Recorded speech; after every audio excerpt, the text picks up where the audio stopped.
नमस्कार दोस्तों, पीसीएस गुरुजी में आपका स्वागत है। दोस्तों, परीक्षा मंथन की जो सीरीज़ चल रही है उसमें ये 5वां चैप्टर है। ऑलरेडी 4 लेक्चर्स मैं बना चुका हूँ, वो देख लीजिएगा। परीक्षा मंथन किताब यूपी पीसीएस प्री के लिए बहुत अच्छी मानी जाती है करंट अफेयर्स को लेकर। अगर अभी तक आपने परचेज़ नहीं किया है तो परचेज़ कर लीजिएगा। आपके आसपास किताबें ये ईजिली अवेलेबल होती है, मिल जाएगी। नहीं मिल रही है तो डिस्क्रिप्शन बॉक्स में मैंने लिंक दिया है, वहाँ से आप परचेज़ कर सकते हो, ठीक है। लेकिन करंट अफेयर्स के लिए परीक्षा मंथन और विजन आईएएस के नोट्स को एक कॉम्बिनेशन बना के चलिए। परीक्षा मंथन और विजन आईएएस पीसीएस प्री के लिए सफिशिएंट रहेगा, ठीक है। चलिए स्टार्ट करते हैं आज का। हिडकल परियोजना दोस्तों क्या है कि वैसे बहुत पुरानी परियोजना है, काफ़ी पुराना समय से चल रही थी। 1977 स्टार्ट की गई थी, लेकिन इसको अभी जनवरी 2020 में कर्नाटक के एक बेलगावी ज़िले में घाट प्रभा नदी पर इसकी योजना डाली गई है, ठीक है। अब इंपॉर्टेंट क्या है, देखिए इंपॉर्टेंट 2 चीज़ें हैं कि हेडकल परियोजना किस नदी बनी है। तो हेडकल परियोजना घाट प्रभा नदी बनी है, और घाट प्रभा नदी जो है वो किसकी ट्रिब्यूटरी है।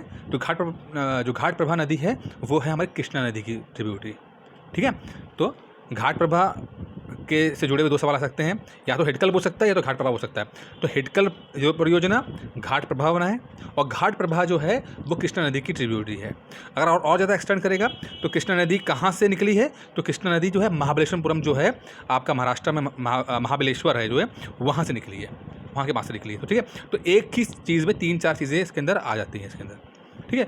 अब कृष्णा नदी की और कौन सी ट्रिब्यूटरीज हैं, तो अभी कोयना है, मालप्रभा है, भीमा है, तुंगभद्रा है। तो एक ही चीज़ से 3-4 चीज़ें हमने समझ लिया हमने। हेडकल परियोजना घाट प्रभा पे कर्नाटक में, हेडकल परियोजना कर्नाटक की घाट प्रभा नदी के ऊपर। घाट प्रभा नदी किसकी ट्रिब्यूटरी है, कृष्णा नदी की। कृष्णा कहाँ से निकली है, महाराष्ट्र के महाबलेश्वर से निकली है। और कृष्णा के और कौन सी ट्रिब्यूटरीज हैं, तो भीमा, आपका तुंगभद्रा, कोयना, ये सब आपकी ट्रिब्यूटरीज हैं। इस तरह से याद कीजिएगा, ठीक है। चलिए, सक्षम कैंपेन जो है वो असल में पेट्रोलियम डिपार्टमेंट, हमारा हिंदुस्तान का जो पेट्रोलियम डिपार्टमेंट है, पेट्रोलियम और नेचुरल गैस डिपार्टमेंट है, उसने स्टार्ट किया है जिससे कि थोड़ा सा अवेयरनेस फैल सके नेचुरल गैसेज है, पेट्रोलियम के ऊपर पब्लिक का एक हो सके। तो इसके लिए उन्होंने एक अभियान चलाया हुआ है, जनवरी में चलाया था। अच्छा, और इसमें एक चीज़ और कर रहे हैं लोग, एनसीईआरटी जो हमारी किताबें होती हैं, एनसीईआरटी उस डिपार्टमेंट से मिलकर एक ईंधन के संरक्षण, यानी कि जो प्रिजर्वेशन ऑफ ईंधन यानी किस तरह से आपको पेट्रोलियम को किस प्रिजर्व किया जाए, इसके ऊपर उन्होंने स्टार्ट किया हुआ है। तो वो चीज़ हम एनसीईआरटी से मिलकर एक कॉमिक्स निकालने के मूड में, तो ये एक ई पाठशाला में अवेलेबल भी रहेगी ये। खैर, भुवन पंचायत V3.0 पोर्टल, इसरो ने एक स्टेप आगे लिया है। बोला है कि जो सरकारी योजनाओं में पैसा खर्चा होता है, एक्सपेंसेस होते हैं, उसकी मॉनिटरिंग बेहतर तरीके से हो सके, किसको पैसा जा रहा है, कितना काम हो रहा है, तो इसके लिए स्टार्ट किया और भुवन पंचायत 3.0 वेब पोर्टल किया गया है, ठीक है। तो पंचायत में सरकारी योजना में बेसिकली सरकारी योजनाओं में होता है, ठीक है। और 3.0 का मतलब है तीसरा संस्करण है, तीसरा इसका एडिशन है ये भुवन पंचायत। तो बहुत इंपॉर्टेंट है, कभी पूछ सकते हैं कि भुवन पंचायत का मतलब क्या है। तो लोग हो सकते हैं कि बोले कि पंचायत की बात करें, पंचायत की बात नहीं हो रही है यहाँ पर बात हो रही है कि सरकारी योजना में कि पैसा जो होता है वो कैसा आ रहा है, कहाँ कर रहा है, क्या कितना काम हो रहा है, तो उसके ऊपर होता है। तो भुवन पंचायत ये है, ठीक है। इंटीग्रेटेड चेक पोस्ट इंडिया और नेपाल, वैसे ऐसा बड़ा बवाल चल रहा है, इंडिया और नेपाल मिलकर एक चेक पोस्ट है जो कि जोगबनी विराटनगर सीमा पर है। जोगबनी विराटनगर सीमा है, हिंदुस्तान और नेपाल की जो बाउंड्री है वहाँ पर है।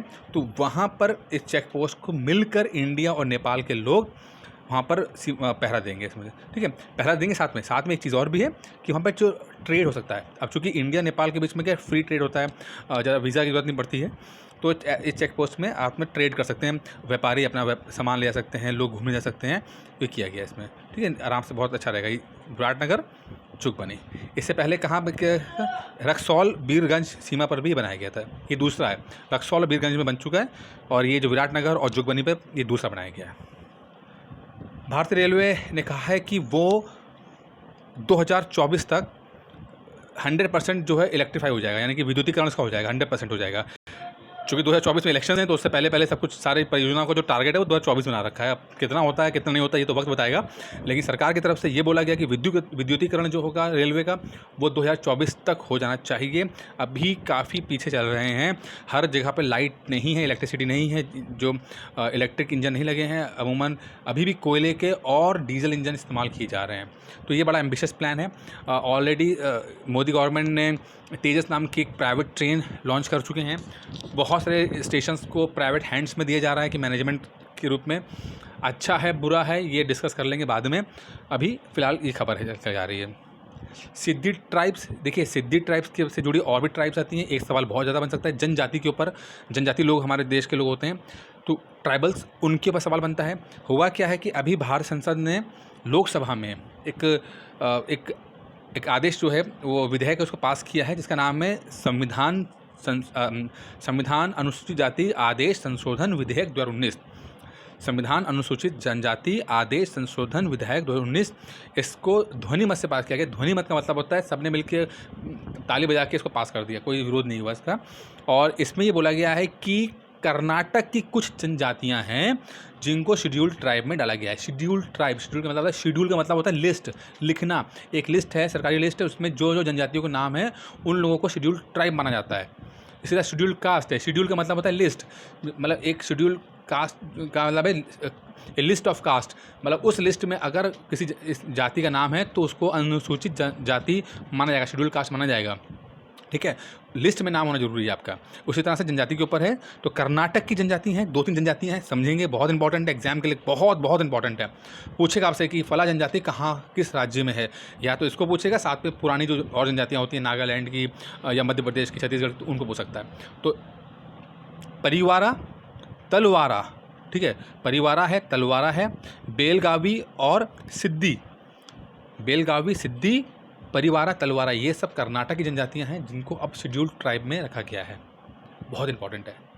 बेलवारा, परिवारा, बेलगावी, सिद्दी, परिवारा और तलवारा कर्नाटक की जनजातियां हैं। कर्नाटक में ऑलरेडी हमने पढ़ चुके हैं, कर्नाटक में घाटप्रभा नदी के ऊपर हिडकल परियोजना स्टार्ट हो गई है, और घाटप्रभा जो है नदी वो कृष्णा नदी की ट्रिब्यूटरी है। चलिए, वर्चुअल पुलिस स्टेशन, भाई पुलिस वाले अब छुप छुप के काम करने लगे हैं, अब वो सामने नहीं पड़ते हैं, चालान काटना भी होता है तो वो डिजिटल मीडिया का इस्तेमाल करते हैं।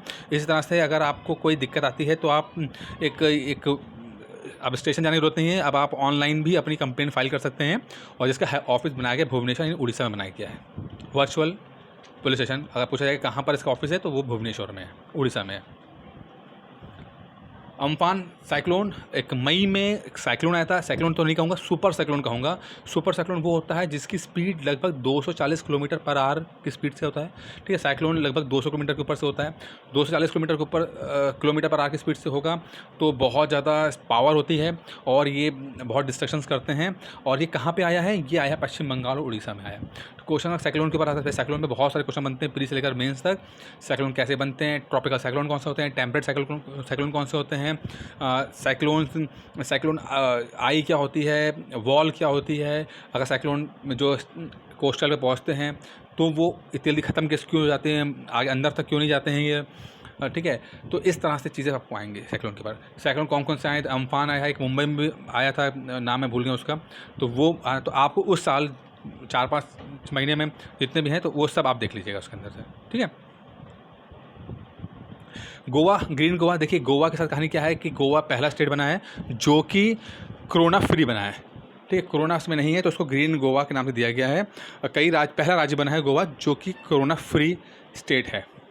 ठीक है, डैमर भाषा डैम, देखिए पाकिस्तान के ऊपर चाइना की हेल्प से चाइना पावर स्टेशन ने काम किया है, और खैबर पख्तूनख्वा जो जगह है वहाँ पर एक डैम बनाया गया जिसका नाम है डैमर भाषा डैम। ठीक है, अब चूँकि ये जो स्थान है इंडिया उसको क्लेम करता है कि ये हिंदुस्तान का, ये बाल्टिस्तान में जो है बाल्टिस्तान, तो वहाँ पर बनाया गया है, तो इंडिया क्लेम करता है कि ये जो है वो इंडिया का हिस्सा है जिसको 1948 में पाकिस्तान ने ले लिया था। तो इंडिया ने इसका विरोध किया है और इस डैम का नाम है डैमर भाषा डैम। इंडिया ने विरोध किया है, पाकिस्तान और चाइना ने मिलकर इस डैम को बाल्टिस्तान नदी है, बाल्टिस्तान जगह है, सिंधु नदी के ऊपर बनाया गया है। दोस्तों इस वीडियो में इतना ही था। उम्मीद करता हूँ आपको ये करंट अफेयर्स पसंद आ रही होगी। परीक्षा मंथन की परचेज़ कर लीजिएगा। बाकी ऑनलाइन कोर्स ऑलरेडी प्रोवाइड कर रहा हूँ मैं। अगर आप कोर्स लेना चाहते हैं तो डिस्क्रिप्शन बॉक्स में नंबर दिया गया है, आप वहाँ पे जाके नंबर नोट कर सकते हैं। कोई समस्या है तो बात भी कर सकते हैं। धन्यवाद।